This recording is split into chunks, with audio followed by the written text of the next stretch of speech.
Usa sa duha ka mga suspek sa pagpusil sa usa ka tumboy nga nakaamong usab sa usa ka minor de edad ang nadakpan sa kapulisan sa Station 7 sa Cebu City Police Office.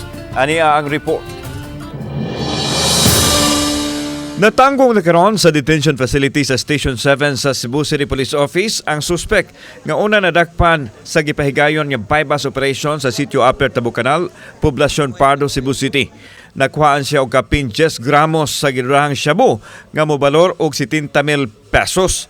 Sayo nini, nadawat sa kapulisan nga adtunay na hitabong drugs transaction sa dapit hinungdan nga nagpahigayon sila og bypass operation nga misangpot sa pagkasikop sa suspek. Sa pakisusi sa kapulisan, ilang nasayran nga ang lalaking nadakpan mao di ay ang usa sa mga suspek nga namusil sa usa ka babaeng sakop sa LGBT nga nakuhaan pa og CCTV. Siya ang nagmaneho sa motorsiklo kauban ang gunman kinsa nakasibat og hangtod karon gipangita pas kapulisan. Natay na-receive nga information gahapon regarding aning illegal drug transaction sa barangay Tabucanal.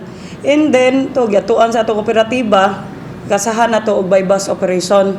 Only to find out nga kaning suspect, a certain Shelo, maupod ay ni ang suspect ang atong pamusil gahapon sa atong tumboy.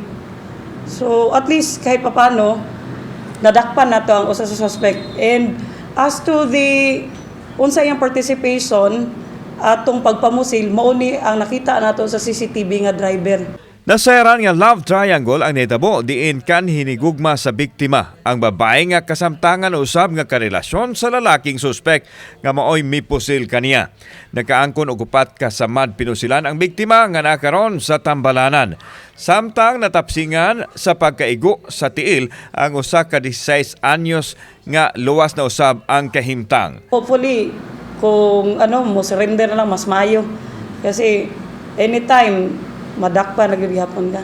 Samtang nagdumili ang nadakpang suspek sa pagluwat o pamahayag kalabot sa mga pasangil pato kaniya.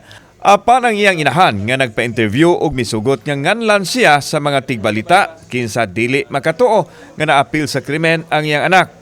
Niangkon hinuon siya nga tiggamitan sa illegal drugs ang iyang anak. Ningang siya sir nga wala siya apil. Naa siya motor. Wala siya motor sir. Bisyo na sila. Manuyop.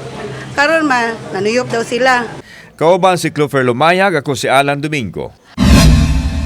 Balitang Bisdak.